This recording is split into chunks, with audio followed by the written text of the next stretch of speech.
আমার সেই স্পেশাল বট ভাজি আর কি, ভুড়ি ভাজি নিয়ে আসছি তোমাদের সঙ্গে একদম লং একটা ভিডিও নিয়ে। তো আসসালামু আলাইকুম, কেমন আছো? আলহামদুলিল্লাহ আমি ভালো আছি। কথাটা হচ্ছে এটা আসলে ভুঁড়ি বট কিছুই না। এটা আমি যখন এটা শর্টভাবে ছেড়েছিলাম তখন আমার একটা ভাইয়া কমেন্ট করছিল এটা হচ্ছে ভুঁড়ি ভাজি সম্ভবত হতে পারে আর কি, বট ভাজি। তো না, এটা হচ্ছে সয়াবিন। তো এই সয়াবিনটা আমি ফার্স্ট টাইম রান্না করতেছি। এটা হচ্ছে কিভাবে রান্না করতেছি কিংবা করি, আগে সর্বপ্রথম হচ্ছে আমি ইউটিউব দেখে নিয়েছিলাম। আমি যাই হোক ওদের মতো ভাবে করে যারা এটা স্পার্ট মানে রেগুলার রান্না করে কিংবা খায়, যারা পছন্দ করে, আমি হয়তো তাদের মতো রাঁধতে পারবো না, তারপরেও আমি আমার মতো করে চেষ্টা করতেছি।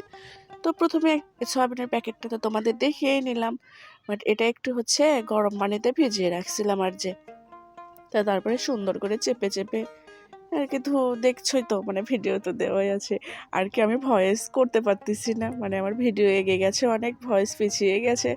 তো তোমরা এটা অ্যাভয়েড করো। আর এই যে সাউন্ড হচ্ছে আমার ভয়েসের ভিতরে, এটা হচ্ছে রোডের শখে বাড়ে তো বাসা, তো এই জন্য হচ্ছে লাউস আসে।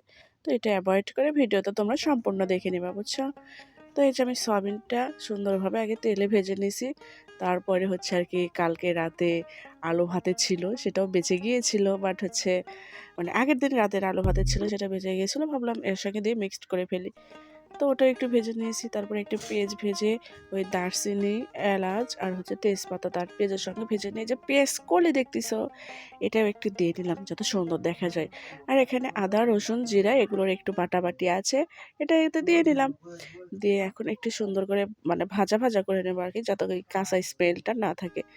তারপরে এখানে একটু হলুদ দিয়ে দিলাম, একটু মরিচের গুঁড়ো আর কি, লবণও দিয়েছি আর কি, যা যা লাগে বুঝতে পারতেছো। এটাতে একটু নাড়াচাড়া করে নিয়ে মানে যাই হোক ভালোভাবে একটু মিশিয়ে নেবো মশলাটা। দিয়ে তার ভিতরে হচ্ছে আবার পানিটা দিয়ে দিতে হবে, কারণ মশলাটা তো কষাইতে হবে। তো পানি দিয়ে দিচ্ছি।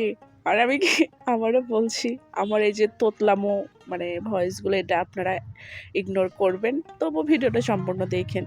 তো যে মশলাপাতি কষানো হয়ে যাওয়ার পরে তার ভিতরে এখন ভেজে রাখা সয়াবিন, আলু মালু যা ছিল সব দিয়ে মানে কষিয়ে আর কি ঢেকে দিলাম। ঢাকনাটা এখন উঠিয়ে মানে দেখুন কি সুন্দর টকবক করে বল কাচ্ছে, দেখতে অনেক সুন্দর লাগছে, তাই না? তো এখন আমি হচ্ছে যে ম্যাজিক মশলা যেটা আছে এটা একটু উপর দিয়ে দিয়ে দেবো, এটা টেস্টটা বাড়ানোর জন্য আর কি। তো যাই হোক এটা দিয়ে দিলাম। এখন এটাতে দিয়ে আবার সুন্দরভাবে ঢেকে দিয়েছিলাম, মানে ঝোলটাও এখন অনেক কমিয়ে গেছে আর কি, সুন্দরও দেখা যাচ্ছে। দেখো কালারটা কি পরিমাণ আসছে। সব শেষ, আমার বকবকানিও শেষ, আমার রান্নাও শেষ। রান্নাতে একটা বাটিতে আবার বেড়ে নিলাম। ও আর একটা কথা বলি, এখানে আমি ওই যে কুমড়ো বড়ি বলে না, দুই একটা ওটাও দিয়েছিলাম। এটা তো আমাদের দেখাই নেই, অ্যাভয়েড করছে। তো আল্লাহ হাফেজ, ভালো থেকে সবাই, সুস্থ থেকো।